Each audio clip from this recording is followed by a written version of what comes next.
Company ஐபிஓல ஷேர issue பண்றதுல 2 type இருக்கு. First பார்த்தீங்கன்னா, ஃப்ரெஷ் இஷ்யூ. இந்த ஃப்ரெஷ் இஷ்யூல கம்பெனி நியூ ஷேர்ஸ வந்து இஷ்யூ பண்ணுவாங்க.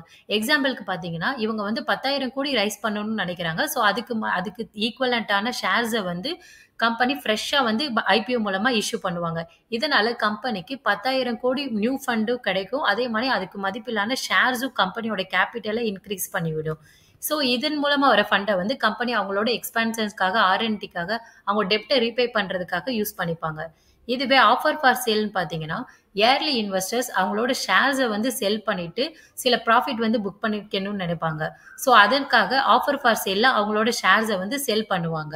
ஸோ இதனால என்ன நடக்கும்னா, கம்பெனிக்கு ஷேர் மைனஸ் ஆகும்னா ஆகாது. இ அ ஏன்னா பப்ளிக் பீப்பிள் வந்து அந்த ஷேர்ஸ வாங்குறதுனால, ஹோல்டிங் பெர்சன்டேஜ் வந்து பப்ளிக் பீப்பிள்க்கு மாறும். ஸோ இதனால ஷேர் ஹோல்டிங்ல டைல்யூஷன் மட்டும் தான் நடக்கும். ஷேர்ஸ் கவுண்ட் ரெட்யூஸ் ஆகாது. இதுவே ஃப்ரெஷ் பார்த்தீங்கன்னா, ஷேரோட கவுண்ட் வந்து இன்கிரீஸ் ஆகும். ஸோ மேஜரா சில கம்பெனி வந்து ஃப்ரெஷ்லயும் வருவாங்க. சில கம்பெனி ஓஎஃப்எஸ் வருவாங்க. மேஜரான கம்பெனிஸ் வந்து ஃப்ரெஷ்ஷும், ஓஎஃப்எஸ் 2மே மிக்ஸ் பண்ணி ஷேர்ஸ இஷ்யூ பண்ணுவாங்க.